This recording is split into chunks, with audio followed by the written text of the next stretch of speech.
All right, guys. It is 9:32 p.m. Australian time. It's like 5:30 a.m. New York time. We're all officially exhausted, but we are lucky, privileged enough to be joined by the man about town, the man from the Mac life, the king of the pub talk, the only man good enough to ask the first question when John Morgan. Well, it's basically a passing of the torch. The new first question man, the man who makes everybody laugh at all the presses, Oscar Willis himself. Fucking welcome Feel back, like, man. How are you? How are you still alive at this time of the I morning? mean, just based on one of those remarks you made, Jose Youngs and Mike Bond will be killing themselves this evening. I'm decent, and the first question still belongs to John when he's there, and if I can be asked, I'll take it up when he's not. But if I can't be asked, I'll give it to these other guys. So, Oscar, man, I wanna get into this fight with you because I know you're tired and there's a lot to unpack. So, first of all, dude, like I'm still shook by this whole thing, like how this went down, how like the feeling of it all, Israel losing like that to Alex, and what was at stake here. I want to get your take. Let's just look at the fight itself. If you're looking at what went wrong for Israel in this one, because let's not sugarcoat, like let's not beat around the bush. Like he did a lot of stuff right, but the stuff that he did wrong, what stood out to you in this fight that sort of led to this victory for Alex? Certainly for me, I thought Izzy looked a little bit less mobile than he usually does, which at the post-fight press conference he addressed. He said that the calf kicks were paying off for Pereira and he sort of hit the nerve on his leg and he wasn't able to move so much. So I thought that Izzy backing up against the cage, he did that a lot more frequently than we've seen him do before. And I thought that was a mistake, right? Because if you're not circling, you're not moving, you can get hit with that power. I did sort of wonder in the moment, well, maybe he's going up against the cage to draw Alex in so he can fire back with more power by really putting his feet planted onto the canvas. And that's what we saw at the end of the round one, right? So I wonder if that was maybe the strategy. But for me, if I was going to criticize Israel, it would be he sort of went back to the cage. But I also wonder if, maybe Alex just didn't really fear his power. It's hard to keep a big guy like that off you if you're not forcing him back. But if Izzy says it was the calf kicks, and you got to assume it was, then that would make sense, right? That would probably be why he was a little bit more stationary than usual. That bloody perennial nerve, man. That's the one. First Sean O'Malley, now Israel Adesanya. And it's like, look, this is what happens, right? High-level kickboxers, Israel kind of known now for the calf kick, and now Alex being able to use it against him. It's not exactly a surprise. They're that elite. We'll come back to Israel in a sec. Dude, what about Alex Pereira? What about being the first double champion in Glory history and now coming over to the UFC, winning the title in, what was it, his fourth UFC fight? I mean, if that's fourth or fifth, yeah. If that's not I'm not saying but one of the greatest combat sports athletes of all time. You got Henry Cejudo, you got a whole bunch of other guys, you got like DC, but just like the pedigree of this guy. And I mean, I guess we'll talk about it in a second because obviously, like, holding onto the belt is a different story, especially if you're Alex. But what do you think it says about Alex for him to be able to, achieve this momentous feat? Yeah, it raises interesting questions, right? For whatever reason, as a sport of mixed martial arts, it's Teofimo Lopez, the world champion boxer, just walked in front of me. Ask him if he'd like to comment. He looks a bit intoxicated. No, so it's funny, as a sport, right? What we do is we usually look at wrestling pedigree when they come in. This guy's a gold medalist and a Bo Nickel, great collegiate wrestler, and that becomes a real big part of their story. But we don't do the same for kickboxers. We sort of say, oh, he was a kickboxing world champion, and then it's sort of forgotten. We never put a real stake of, and that's why he's so successful, because of this combat sports history he has. With Alex, you kind of have to do that, right? He's such a his striking prowess is so impressive that you have to sort of say, well, look, he's come over and he's transcended another sport just using that skill. I think it's a little bit different for Alex because, the matchmaking he's had to get to the title, which I think was justified. He's avoided a lot of names that you could potentially look at this fight with Israel and some of the grappling exchanges that could give him problems. I'd be curious to see how he looks against a Rob Whittaker or a Marvin Vettori. Less maybe Derek Brunson, but I think there are questions there, right?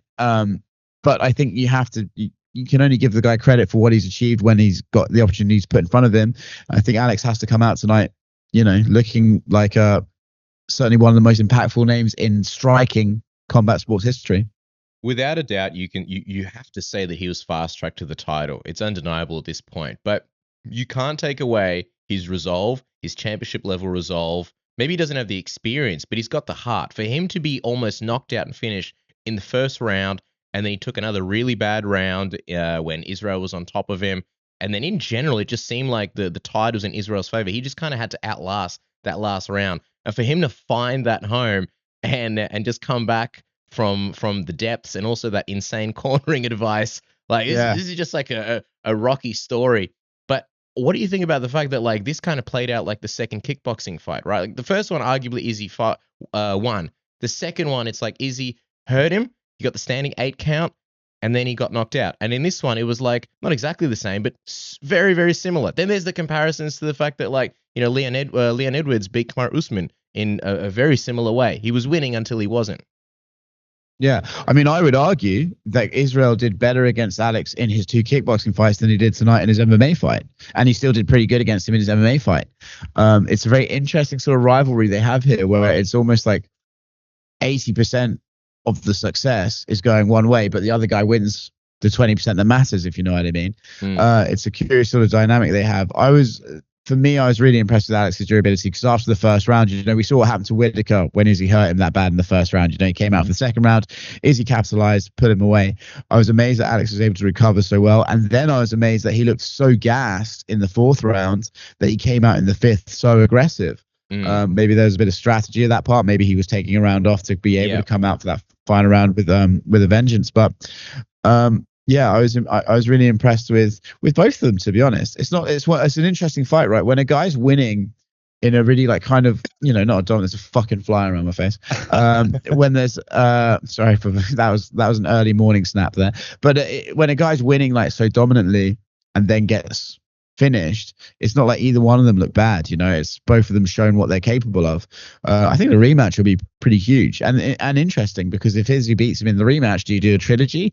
It's one of those matchups, not too dissimilar to like Tyson Fury, Deontay Wilder, where it's always going to have an element of interest, right? Because one guy can beat this guy up for 99% of the fight, but this guy just needs to land one and it ends it, you know. It's going to be an interesting style matchup.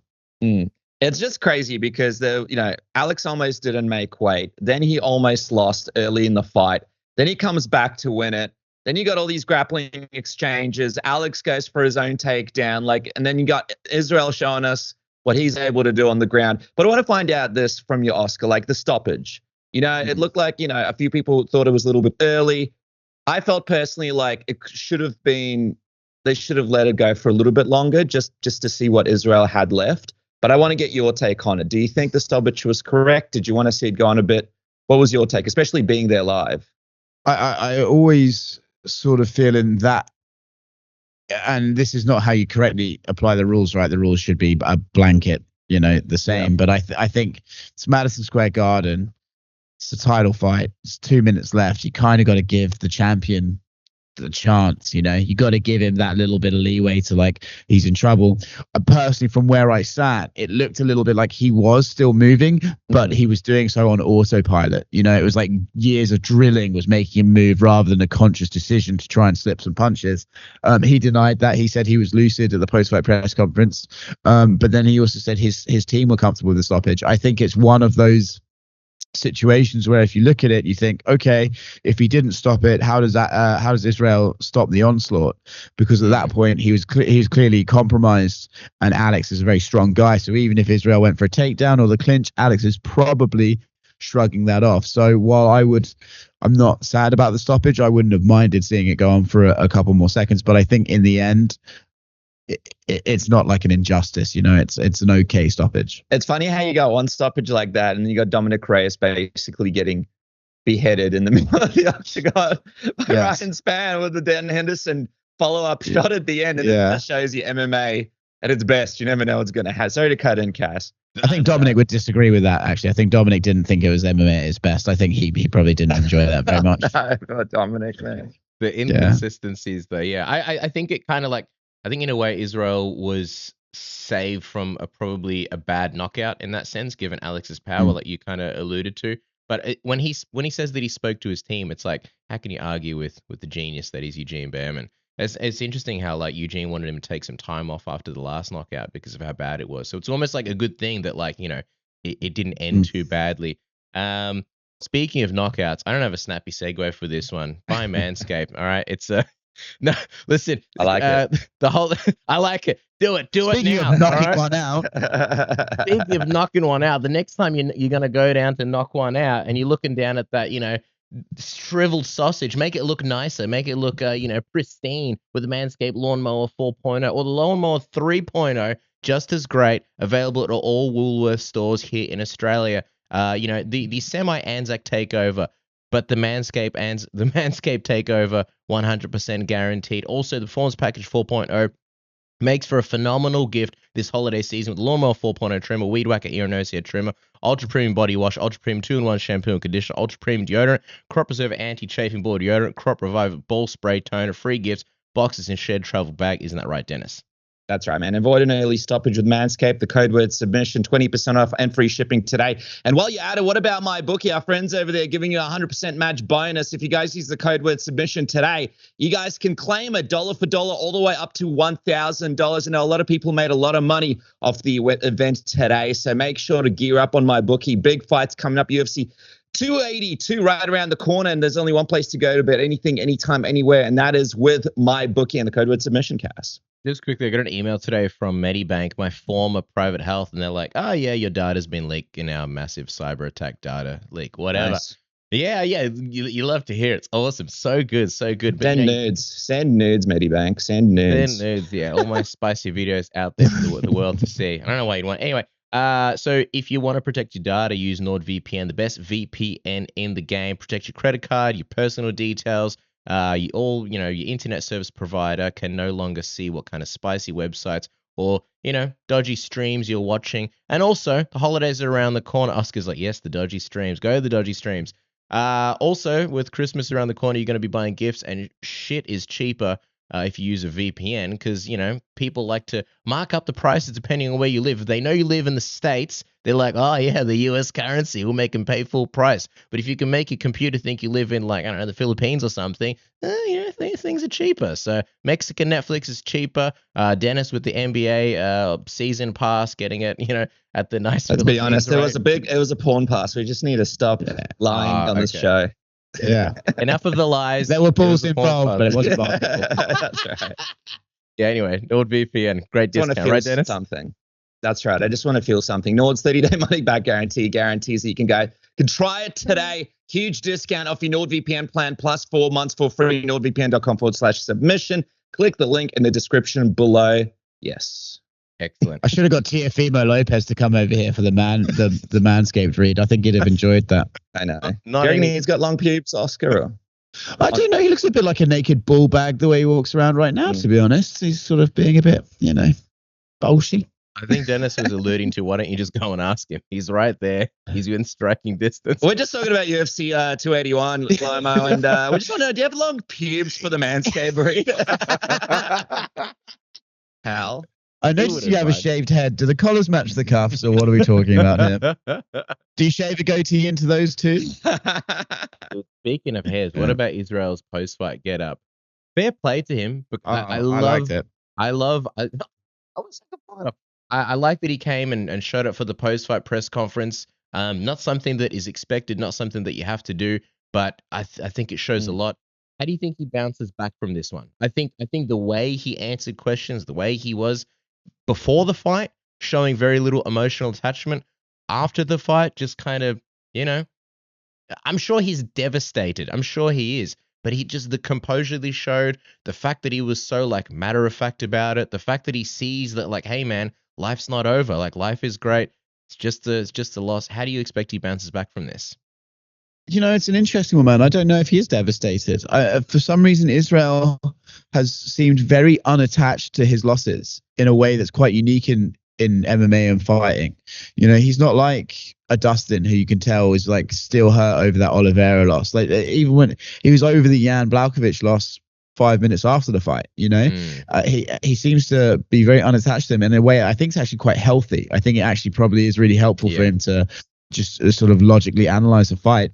So I don't know if he's devastated. I'm sure he's disappointed, but he's also a guy who thinks about the story, thinks about the journey of his career, right? And what's this? Like the guy came, his old rival came and put him down again, and I think this gives Israel an opportunity to show he can overcome that, and he sort of relishes those moments. Do I think he'll take a little bit more time off than usual? Probably, but then that just a July return in Las Vegas on International Fight Week sort of sounds about right to me. And it's curious, this is a weird thing that I was thinking of, and people are probably going to watch this and be like, "Stop sucking Izzy off." But before this fight, it was like when I think of Madison Square Garden, I used to think of like it's Muhammad Ali's venue. And I sort of thought to myself leading into this, I was like, well, if Israel wins, maybe he's like the logical successor. He's the modern day Ali, and the Garden is his venue now. And then I was thinking about that. Then he lost, and I was like, well, shit, Muhammad Ali lost at the Garden too. He lost to Joe Frazier. He won all the rematches though. It's 5:48 in the morning, so I'm sure that's just delirium talking. But I was like, that's pretty cool. Maybe I'll message it. I was like, I'll DM Israel that, and then he'll probably read that and be like, what's this fucking weirdo messaging me these poem shit at 5 a.m? But anyway, so I don't know where I was going with that, lads. No, I know what you mean, man. Look, it's an iconic venue, and Israel definitely, in a lot of ways, is that next kind of combat athlete that can, that can kind of carry that. And in a loss, in a way, and the way that Casper mentioned it, it's almost like, in a way, obviously losing sucks, but this is a huge feud that he's going to make a lot of money from, and fans are going to tune into the second fight. And the way that he's looking at it, I suppose there's a lot to be gained from it as well. I want to find out, Oscar, before we talk about what you think might happen in this rematch. Alex Pereira, for the longest amount of time, everybody that we've spoken to him about, like the guys in the middleweight division, they've always had this running joke about, hey, when he sees a wrestler, this guy's basically over. I want to find out from you, are people kind of sleeping on him a little bit? Is he better than what a lot of people actually think? And is he going to be as easy to remove from the division? Let's say if Israel, let's put him out of the equation and look at the other guys. Is he more of a mainstay than maybe what people are giving him a chance or a thought about? It's tough to say, right? Because you don't know until you've seen it. But I'll say this: he's very strong and he hits very hard, so you can't write him off in any fight. That said, I think Israel's ability, Israel is not a man known for his top control. I think Israel's ability to keep him on the ground without really putting his hooks in for the majority of the time, he just basically kept him down by holding him down, doesn't necessarily bode well against guys who are better skilled at that, and I think you saw at times during this fight the strength difference between Israel and Alex. Israel would go for sort of a grapple, a clinch hold, and Alex was pretty easy, was able to guide Israel around and shrug him off. He won't be so much stronger than Marvin Vettori, say. Marvin Vettori's a very strong guy. Rob Whittaker's a very strong guy. So I Rob Whittaker somewhere being like, why am I fighting Paulo Costa, man? Or like, what? Yeah. Well, I saw Rob's live reaction was on the UFC Twitch stream, and he just sort of looked like he didn't even know. I'm much like us all, was just like, what is happening? But so I have those questions about. And listen, man, Khamzat Chimaev is there, and I think Khamzat's a weird one because clearly Dana wants him to fight Colby, and it seems to me like the middleweight division, perhaps for understandable reasons, aren't really like willing to welcome him on in. I think they're like, I'm done with the 3 beers, thank you very much. They weren't all drunk by me, but I think Khamzat's right there, and I think Alex will have a problem against a skilled wrestler, a really skilled top technical wrestler. I think he'll struggle against, but Israel beat them too, so maybe I'm being silly. Okay, so what do you want to do next? Because if you're a matchmaker here, right, I don't want to see Israel fight until it's for a belt. I'm just not interested. Like he's beat top 6, I think. Oh, sorry, maybe except for Alex. You'd have to go to Sean Strickland, number 7, for him to get a fresh opponent. And I just feel, I don't know, man. Like Israel versus Sean, it's like it's a big fight, and it's not a big fight. Like if Israel's champion and Sean's challenging, it feels like a big fight. It's like fun, right? Because Sean will talk a gang of shit. It's going to be really fun back and forth. But if it's just like for nothing and it's 3 rounds, nah, I don't know, man. Like it feels weird, and I don't know how Sean and Jared Cannonier is going to go. I would rather Israel, because he sustained some damage, just maybe be on the sidelines for a bit, and like you said, maybe return International Fight Week. And then in the meantime, maybe you have the winner of Robert Whittaker versus Paulo Costa take on Pereira. And then imagine Robert Whittaker wins, beats Alex Pereira, and then it's Whittaker as champion again versus Israel, Adesanya. Like, all of a sudden, that fight's like a massive fight again, But I will say, does the UFC miss out, though, on this rematch? I think it'll happen, because I feel like that's a huge fight. I was going to say, I think it happens down the line, but you make a good point. Does it really happen down the line? Does Alex Pereira work his way back up? Yeah. No, like Kevin Iodi was asking Dana, like, oh, well, if you don't give Izzy the immediate rematch, like, what are you going to do with him? And it's like, well, I think they're going to give him the immediate rematch, and I think like that the rematch is pretty big, it's a pretty big fight, that rematch, and the UFC aren't going to be like, hey, Alex, go fight Rob and fuck this up for us, please. they're gonna make it happen, and I think actually, ironically enough, it'll be on Israel's timescale. I think it'll be up to Israel when it happens, because he's still the quote unquote A side. That's a fact. Hashtag Jim Edwards. So I believe it'll just be up to Israel when he's ready to return. And I'm not sure when that will be, but I that's how I think it'll play out. I don't see them doing anything in the interim. It's like the UFC have learned enough times, like, don't fuck up an easy thing, that's why they're doing Kamaru. Like, Leon's out here still trying to say like he wants to fight Masvidal, and it's like, I think they'll just do their rematch with Usman, but I might be wrong.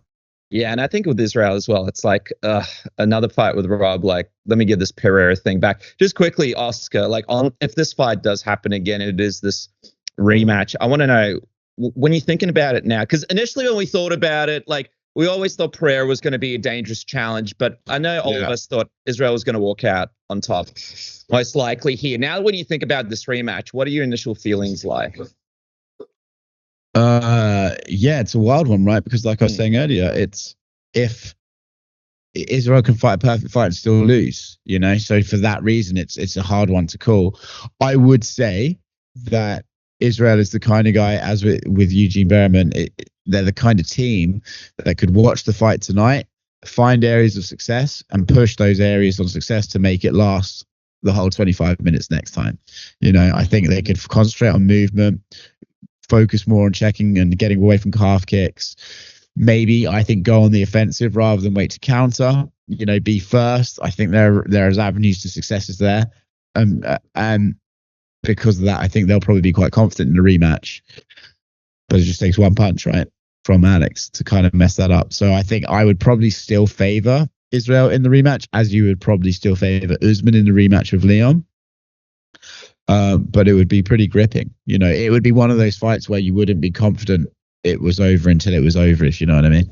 Sorry, just quickly before you go, Dennis, I think also like offensive wrestling, which is like way easier said than done. But it's like, I think with Israel, I think he would have loved to take Alex down, like, in that round. I think he knew that, like, it probably wasn't going to happen, that he might just end up wasting a lot of energy to do that. But if he had that option to take Alex down, I think he would have done it in a second, and I think he'd still be champion. Not that I'm trying to say like, hey man, if your wrestling was better, like, that's a very easy thing to say, but I think maybe that uncovers something. It's like, hey man, our plan A is so fucking strong with the striking, but we need a really good plan B, or maybe that was their plan C, whatever it was.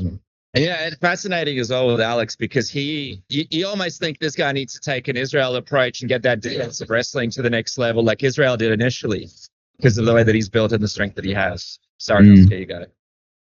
No, I agree. And it's curious because it's also like, Alex seemed like not an easy guy to take down. Israel didn't like get him down with ease, but I'll say that when he was on the ground, he looked pretty lost. Yeah, he didn't know which way to get out. He was trapped. Yeah. He was getting out the wrong side. It's so weird, right? Because at one side it's like, okay, there is a real deficiency here and lack of knowledge. But on the other side, is it like they go back and look at that footage and they go, like, these are huge gaps that we're going to have to fill, and we see a different Alex next time. Like, it's so difficult to He's really know. only going to get better. That's the scary thing. But they only really started grappling because it was a bit like the opposite of when two wrestlers fight, they start striking. It's like two kickboxers had a kickboxing match and it wasn't going. They sort of ended up grappling. It's not really like a strategy for either of them. I don't think either of them really like wanted to utilize it. So maybe you could argue that Israel should should like, okay, let's try and make wrestling like an aggressive, like an actual strategy like Francis did against Cyril Gahn. But I don't necessarily know if I wouldn't necessarily say to like, okay, this is the way we win. Because what happens if Alex stuffs them all and then you get really tired from trying to engage grappling? I think Israel's route to victory is a combination of the two, right? Yeah, yeah, for sure. Yeah. And that's what I was saying, like maybe strengthen that plan B because the plan A is so typically so strong. It's fascinating as well because it's like, would Alex even go? Because I know that second whole ground thing was kind of initiated by Alex making a mistake. So I wonder how disciplined he would be in the rematch. And I wonder how much the grappling was actually a part of the game plan for Israel, or if this is something he incorporated as they went on. And I also wonder if there's more work to be done up against the cage, clinching and grappling there, because I really think the fight would be won and lost there. But Oscar, final question, man. Dan Hooker, our friend, picked up his win. Huge deal. We can't wait for the pub talk. You have to tell us if this pub talk is happening. But also, apart from that, how weird was that fight, man? It must have been so strange watching it live, because on TV, it was like, what the hell is that? Like Krusty the Clown, 120%, you know? Well, first of all, I'll say look, I don't even care about being unbiased. I unreservedly love Dan. So when he won, my cup was made of concrete. I'll just say that. I believe the initial text I text was, "We'll fucking take it." I didn't give a shit how weird the fight was. I just wanted the guy to win. It was weird. Look, I don't want to talk bad about Claudio, but I personally just think the occasion just got to him. I really think, like Dan had mentioned, that he saw in his eyes that he was like an eager young guy, and he thought this was a big thing. I think he went for the leg lock. Dan just sat there like it was doing fuck all, and I think he just shit it, to be honest. I think after that, you saw some of the sort of textbook examples of a guy who's kind of not feeling it that night. You know, he started diving at the legs a lot to no avail, started complaining to the referee about stuff that wasn't really happening. Those are all sort of telltale signs that a guy's starting to mentally feel the pressure. So, and then the teep kicks, I don't know. From where I was sitting ringside, they didn't look that hard. I'm sure they accumulated. I'm sure they weren't very fun, but I wondered if maybe, you know, in fact, there's a time where Dan was going to go for a guillotine, and I thought Claudio might tap because I thought he might look for a way out, you know. He didn't. Kudos to him. But I want that, you know, the teeps just added up. And I think there was a point when his mind where it wasn't necessarily, I physically cannot continue, but it was like, I just fucking, I want out of here. I don't know what to do. This guy's too good. I'm gone. And then I stood, as Dan came out of the cage, I stood there waiting for him to see me, because I was like, he'll give me a big hug and it'll be great, and everyone will catch it on camera and I'll look like a really fucking cool guy. But I wanted to play it cool, you know. I didn't want to be like, Dan, here I am. So I stood there with my arms folded, and he just walked straight past me. Didn't see me at all. And our friend Eric Jackman was filming, and there's literally a bit of me just turning, looking at the camera and going, oh. And I told Dan that backstage. Afterwards, I did see Dan, and I said, what was I was his like, reaction? Yeah. He went, oh no, and grabbed me and gave me a big hug. So it was cool. But yeah, man, I'm just happy for the guy, you know. Like, I think Dan, this is all complete bias, but Dan is like, you know, he took a fight with Islam from a foreign country without seeing his wife and his kid. He took a fight against Nasrat when he was punching a punching bag in his garage. And, you know, while that probably came from a place of Dan Hooker, blind naivety, I can do anything because I'm a fucking tough cunt, I think that was a mistake. But I think I relish those people in our sport. I like people who try and strive for something because they're just people who want to achieve success.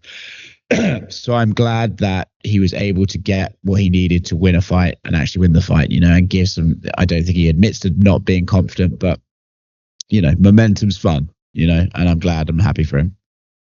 Yeah, and I think it was, you know, and by the way, like, this guy has to feed his family, and not being able to work for 2 years through COVID, he had no choice but to take these fights as well. So it was cool to see this, like, action man, you know, superhero Dan Hooker. But I think we're all relieved to see this, you know, properly prepared with his camp, all, you know, 100% Dan Hooker come back. I think we were all really, and he looks so big for lightweight. Like, yeah, it's just a great weight class for him. I'm super excited for his return. 100%. All right, with that, You go, Oscar. As you said, I love him. I love him. I was about to say, and with that, this concludes this month's meeting of the Dan Hooker fan club. Yeah. I'm hoping I get a fucking. We said we'd do a pub talk, and I was like, sweet. So let's just see if the fucker messages me back. I feel like we're gonna message Dan and be like, "Hey Dan, do a pub talk." Yeah, if you guys watch this, make sure to message Dan. Let's get this thing done. Hey, yeah, if you're watching this, message Dan, DM him or just tweet. Tweet him. Pub talk. Hey Dan, wake up! It's pub talk time. All right. Yeah, mate. His missus is over here as well. That was really cool. I got to meet his missus and stuff. Like, dude's a cool guy, man. Guy's a cool guy. One of the best dudes in MMA. And also, can I just say this as well? Like, I do 20 questions with Israel on fight week, and this fight week I just got the impression that he was in war mode, and it wasn't fair to try and put some jovial stuff on him. It wouldn't be really his cup of tea. I saw him at the UFC official weigh-ins, and he came up to me and he was like, how much have you started cutting your weight yet? And I was like, no, I was thinking starting Monday. He's like, how much you got to lose? I was like, 8. He was like, mate, easy work. Then you go on a Saturday and you do your job. And he knew the day I was fighting. Dude, wow. You know, stuff like that. And then tonight I went up, as he was in the press conference, I was like, see you later, man. And he went, hey. He was like, put his hand on my shoulder. He was like, you fucking go and be great. And then slapped my ass. So Izzy's a cool dude. What a good dude. What a fucking good dude. He's one of the most like personable people in MMA. Never forgets a face, never forgets anything. So yeah, the CKB boys, fucking legends. Did you got your big fight on Saturday? Yeah. That's awesome. So everybody out there that doesn't know, Oscar's got the big fight on Saturday. So make sure. How can everybody check it out, man? Is there a link or something that we can share? I don't know if it's actually going to be played live. I think it's on a tape delay by a week. So I cannot tell everyone that if it doesn't work out. But I think it'll be. Yeah, we can do some effects. You know? Oh, yeah. Cut it together. Yeah. Well, you know. Yeah. No, I can't say that joke. But yeah.